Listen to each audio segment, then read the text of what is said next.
Okay, we're down to, I think, a single bill left on our agenda. Senate Bill 124.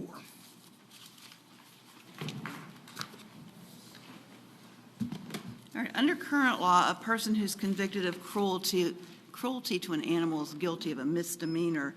And cruelty includes intentionally, knowingly, or recklessly mistreating an animal in a cruel manner, abandoning an animal, withholding food, water, and shelter, or medical treatment, or there's several other things there listed.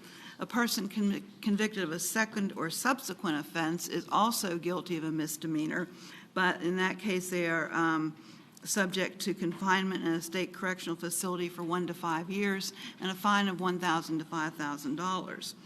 Under this bill, a person who is convicted of cruelty to animals that caused bodily injury to or death of an animal, or who is convicted of a second or subsequent violation of cruelty to an animal, is guilty of a felony and subject to confinement in a state correctional facility for 1 to 5 years and a fine of $1,000 to $5,000.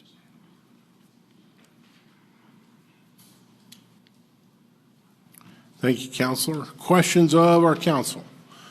Senator from Jefferson is recognized. Thank you, Mr. Chairman. Wow, that was loud.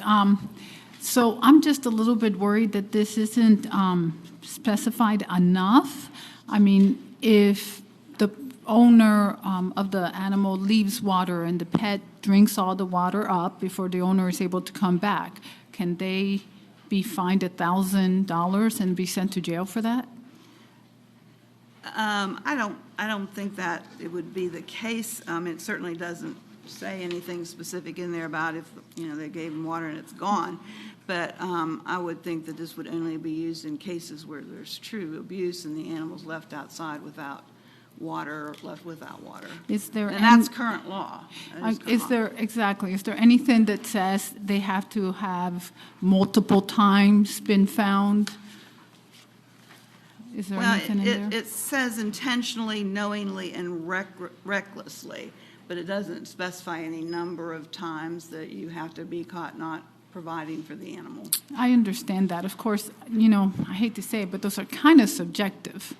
Someone has to make the determination that it was intentional, that it was malicious. And I think sometimes those cases are very clear and obvious, and sometimes it may not be. So I'm just making sure we're not, again, the person who it's accidental and the water just got all drunk before they came home. I want to make sure those kind of cases are not going to be. Well, they would have to be convicted of the abuse also, so there would be certain standards that would have to be met to be convicted. And who is it that is enforcing this? Is this our animal control? Is this the police? The animal control, where there are animal control, obviously I think any police officer, any officer of the law could enforce it, but I think mainly it's going to be your animal cruelty officers. Okay, so essentially what this bill is doing is just increasing the fines. Correct. And a jail term. Right, and it's providing that if it for the where there's bodily injury and or death of an animal, it's adding a felony for that. Okay. Is there the normal situation where you're charged, you're going to be, read your rights, you're going to have to appear before court, you get a chance to defend yourself, all those same things still apply? There's a due process, essentially. Yes, I'm sure there's a due process. I don't know how the animal control officers, if they come out, how they proceed after that, but there would definitely be due process. Okay. Well, thank you. Senator from Wood County is recognized. Thank you, Mr. Chairman. I get some real reservations about this. One thing, cruelty, this is the abstract. Cruelty includes intentionally, knowingly, or recklessly mistreating an animal in a cruel manner. So it's kind of defining cruelty with the same word. Cruel there is subjective, or is that? What we're talking about as animal cruelty is in the first part of your committee substitute, Senator, where you've got under subsection A1, you have all the various actions which can, or non-action, which can constitute animal cruelty. Okay, and when we say animal, I mean, first thing you think of is a dog or a cat. So, I mean, gerbil also, chipmunk, I mean. Animal, I mean, it does not Just any animal that, specify. I mean, if you're kill a squirrel in your tree, I mean, I know that's silly, but it seems really broad. Well, I know it specifically talks about domesticated animals in the one portion, but other than that, it does not specify the type of animal. So,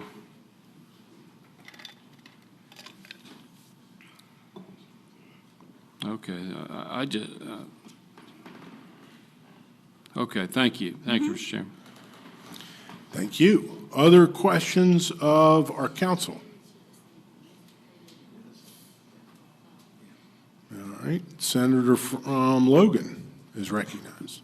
Council, on line 13, it says bait or harass an animal for the purpose of making it perform for a person's amusement. We happen to have one of the most beautiful state parks in the state in Chief Logan, has the highest usage of any place in the state. We have so many deer in the park. Say a kid goes up and throws a piece of bread out of the door. Got a guy from animal control. Is this something that he would have jurisdiction over and he'd make the call of whether it qualifies under this provision? I don't think. Totally unintended consequence, but the way Yeah, this I reads. don't think that would constitute what this is talking about. And I don't know that any animal control officer would enforce that. I'm not saying they would, but if it's Yeah. written in code that way, I mean, the way it reads here, that could be interpreted to say that. Well, it's A kid's got a box of popcorn, and again, I'm not trying to be funny and get into the weeds, but in some places that have a person that's highly trained in animal control, in some counties of the state we do. And I have firsthand knowledge in some parts of the state we don't. So I'm just saying, could someone theoretically, and we got plenty of lawyers on this committee, could someone theoretically take line 13 and say that bait, and I'm not going to say the harass part, but bait, if someone throws something out, say a small child sees a large bucket, you're liable to see that in Chief Logan Park. He throws some food out. Theoretically, could that come into play in line 13 of this bill? Senator, I mean, I guess if you wanted to take it far, far out, maybe, but that's current language too, by the way. So I don't know that anything that. But we're going from someone who makes a stupid mistake for a misdemeanor, but now, it could possibly have far-reaching more far-reaching effects. I mean, I totally agree with the concept of this bill. I'm just saying, because when you start going from misdemeanors to a felony, you better clearly define what your action's going to be. I mean, that's just my thought. Thank you. Other questions, council? Senator from Brooke, have a question, council? I have a question for the Senator from Logan, if he will yield. All right, let's wait and see, and we'll see. Does Senator from Wetzel have a question of council? Question, council. The situation on line 13 is already code. That's Correct. nothing new, No, is it? it's current code, Senator. To your knowledge, do you know of anybody that's ever been cited for doing what is referred to by the Senator from Logan? I mean, not personally, no, but, so I'm not aware of anything that has ever been cited on that, no. Okay, thank you. Senator from Tucker, have a question of council? Senator, proceed.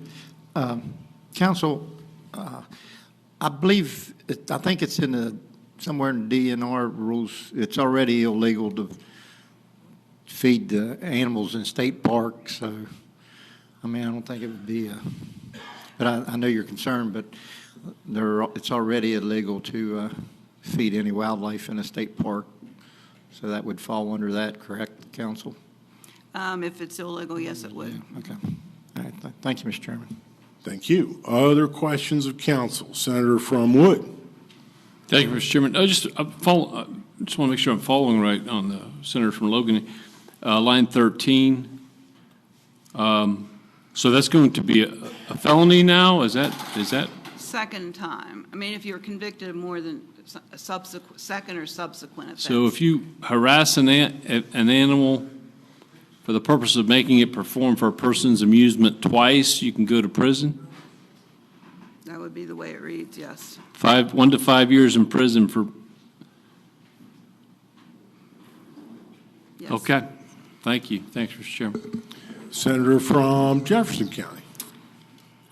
I just wanted to, I think the senator from Wood kind of emphasized it. So if you just do it one time, what is the current? It's a misdemeanor. It's a misdemeanor. But you can still, I think it says here, you can still be confined to a state correctional facility for 1 or more years and can still be fined $1,000. It says a person who intentionally tortures, mutilates, or maliciously kills an animal.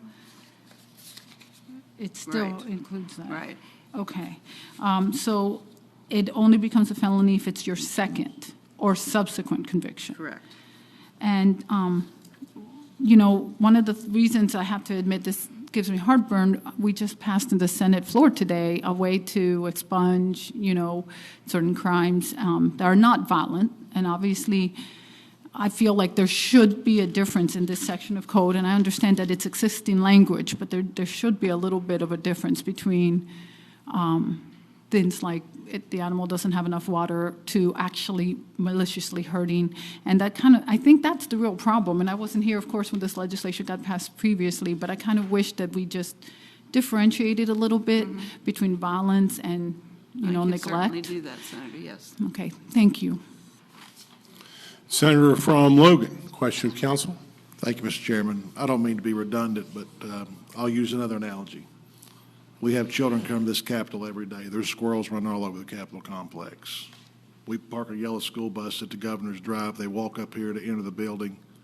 They throw some type of food, or an adult with them. They throw some type of food for the squirrel.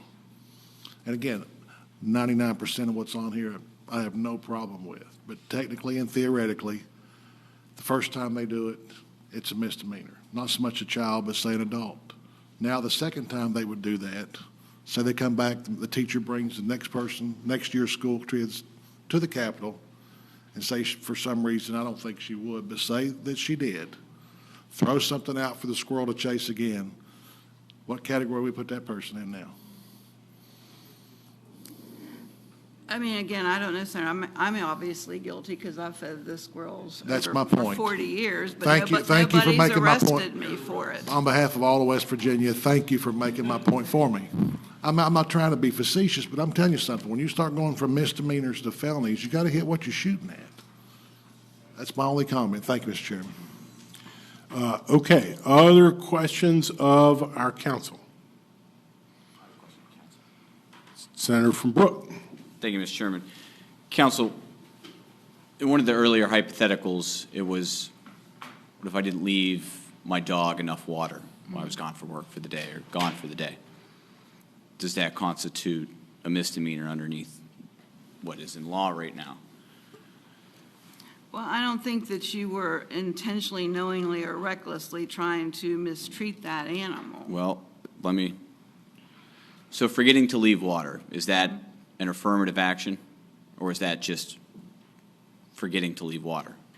I mean, I think that's just forgetting to leave water. So the act of withholding, which is outlined there in C, line 4, is withholding an affirmative action?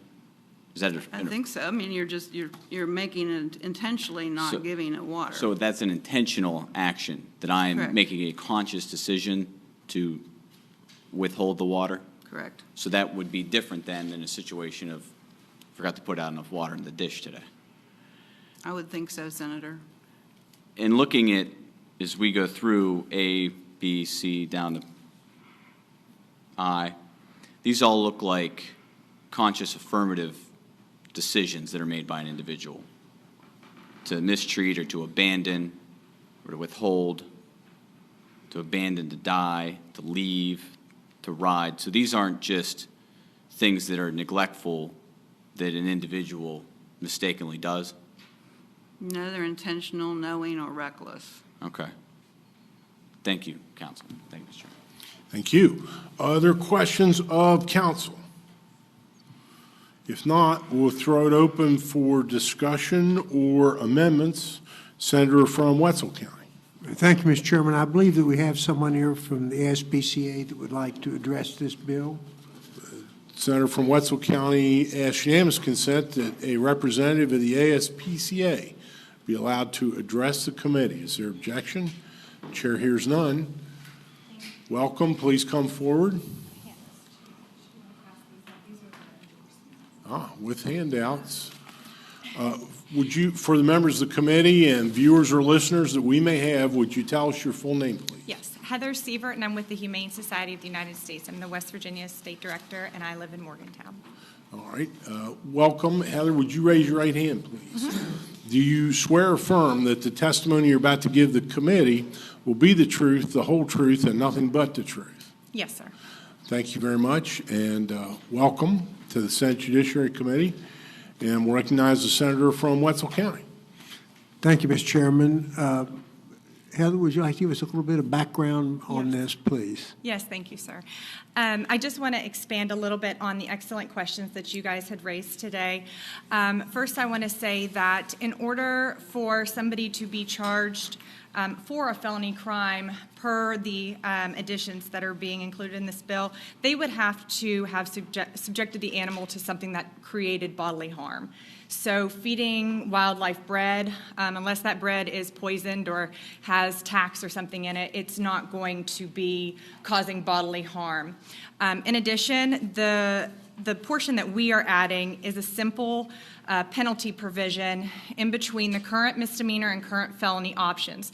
We do not raise the fiscal or jail time penalty that is already there for a felony, so there's no increase in incarceration period or fines. We're just giving another option for penalties. We also have not touched the exemptions for farm animals or hunting dogs, so this should not affect farmers. I know sometimes folks have questions about that. This does not impact standard farming and hunting practices in any way. And again, the act would have to cause bodily injury for it to rise to a level where a felony option would be considered. And the portions that you mentioned pertaining to baiting and some of the other pieces of code, that has been in code for years prior to my onboarding in this role and position. So, honestly, I can't tell you that I've ever even seen a charge in the state of West Virginia for baiting. Typically, I think that probably pertained to animal fighting or something, but it's not something that I've even seen utilized.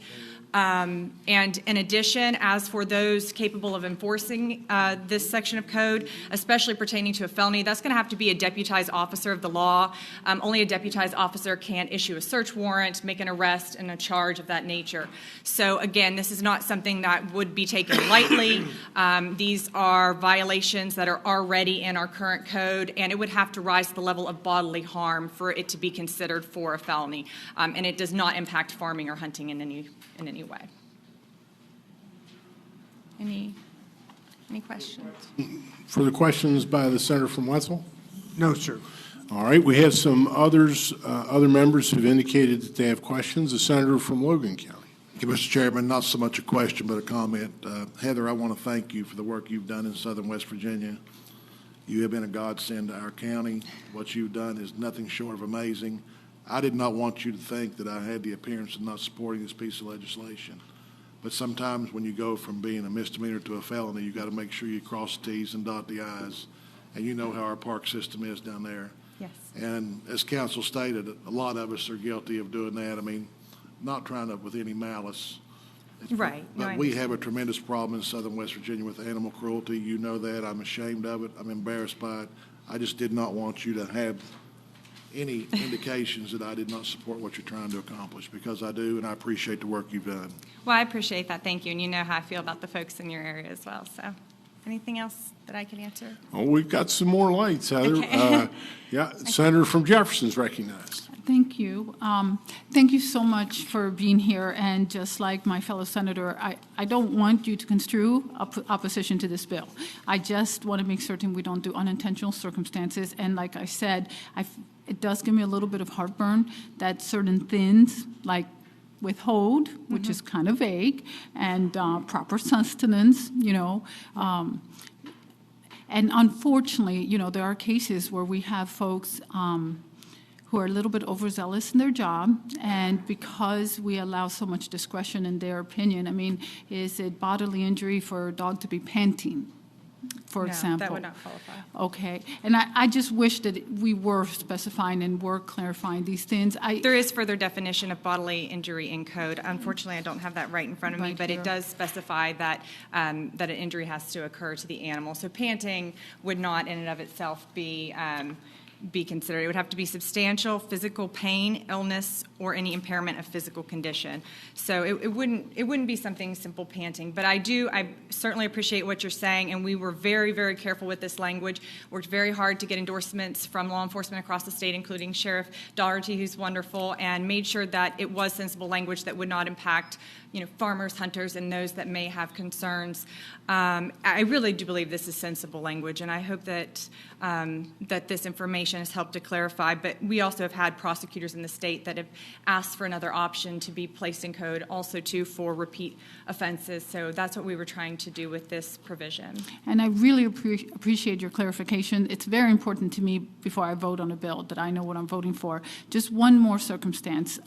So if the animal is hurt unintentionally, it got injured, is there any protection there for this? How does someone, like a police officer, determine that it was intentional versus an accident? The same way you would with a crime against a human being. You're going to have to prove, an example being withholding proper sustenance. And also, too, I want to add that the vagueness is there so that law enforcement can have certain discretion. And we want to give them that ability to maneuver. We trust them. So that is there for their benefit. But when it comes to withholding sustenance, for example, one way to prove that it was intentional or knowingly reckless, et cetera, would be the individual has dog food in their home, and this has happened before. The enforcement officer takes photographs, says there's dog food, and yet the dog has been outside and slowly starved to death over a period of, a week or longer. The dog kennel was bolted shut. So they were throwing food in at one period and then stopped. So that is an example of intentionally withholding. Not only did they have the means, they actually had the product at the home, and just it wasn't the dog that they wanted, came to them from a divorce or something of that nature, and they let it pass. So that's what we're looking at. That's how you would prove intent. If a dog showed up on their property, there's no proof that they had ownership, and the dog were to starve to death, within that day, that would not be a case where somebody could prove that they intentionally owned that dog over a period of time and let it starve. You obviously have to show proof of ownership, and it occurred over time intentionally. I really appreciate all of those examples. Thank you. And very again, welcome. if an animal is injured and there's no proof that it was an intentional act, the owner says, it fell or whatever. There is some leeway there that an owner could defend him or herself. Yeah, absolutely. And I don't think law enforcement, as heavy as their caseload is, they're not going to be going out and actively seeking cases that are going to be tough to prosecute and pursue. They're going to be dealing with the worst cases that come to them. So really, I don't think that's something that you would have to. Thank you very much. I You're really very appreciate it. welcome. And thank you for what you do. Thank you. The senator from Wood. Thank you, Mr. Chairman. Thank you for coming today. Just a couple quick questions. So if I don't want an animal, cat or a dog or whatever, what's the proper way? What do I do? If you don't, you mean if you have a Yeah, pet? I have a dog. Dog's a pain, or I don't like the dog anymore. What do I do? Legally or ethically?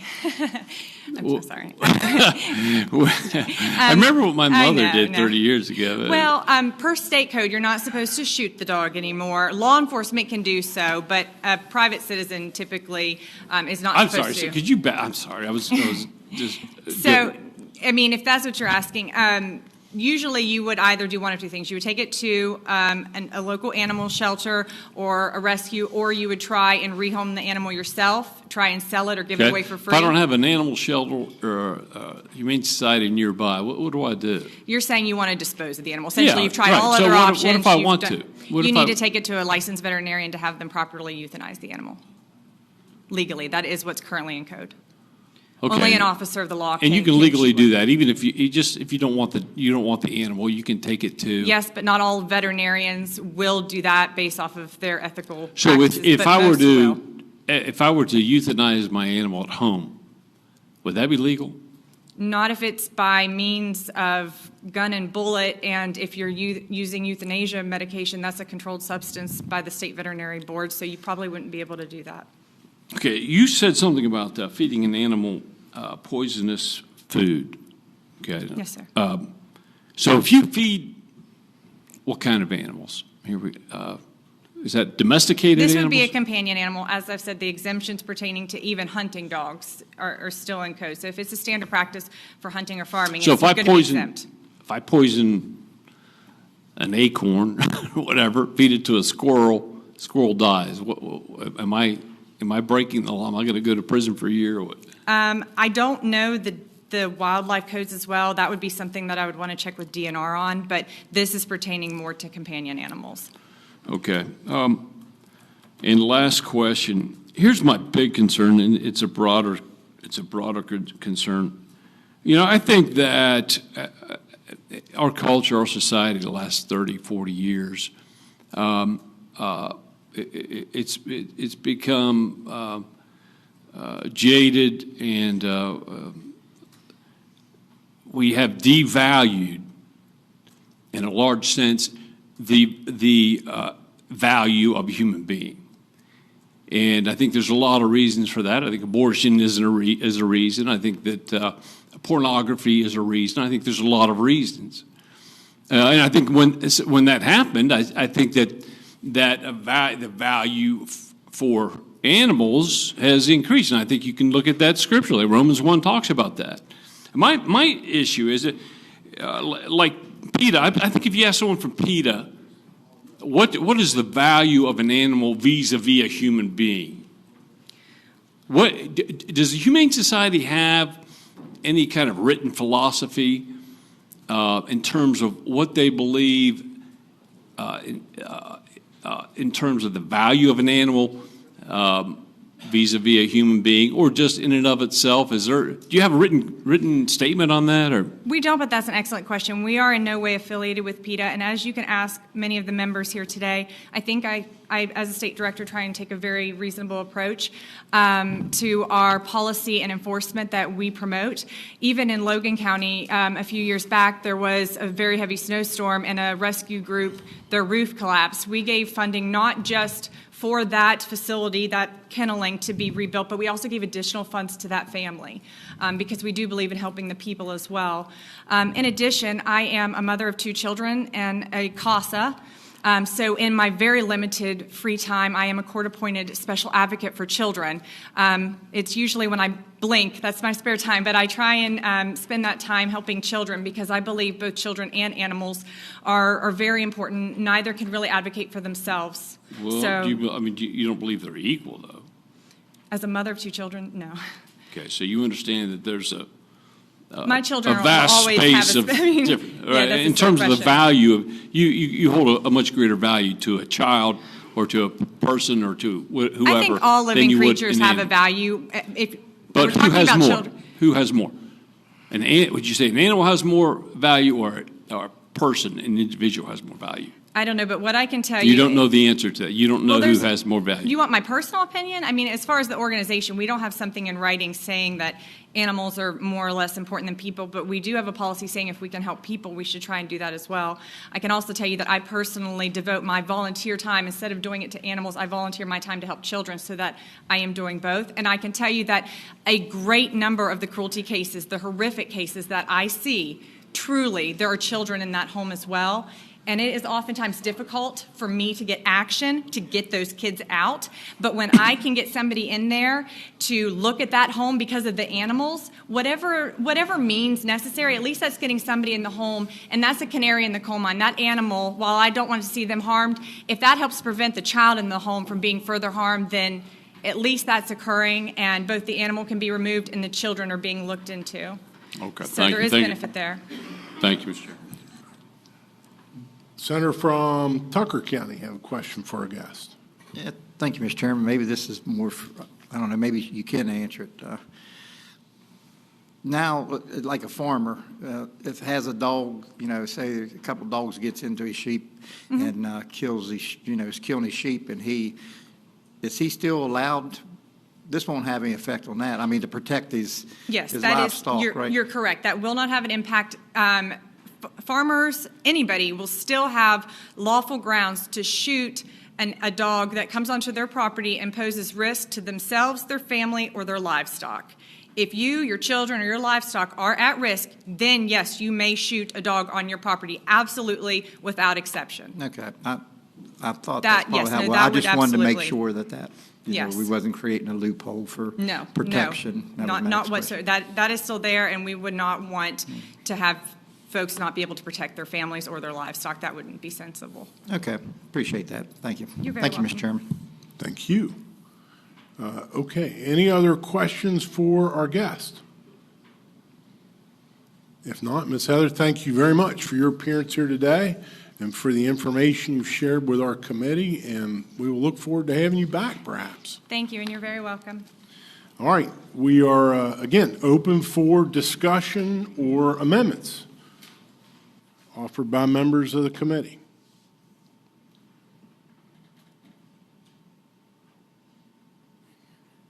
I'm seeing no lights. Chair will recognize the senator from Brooke County.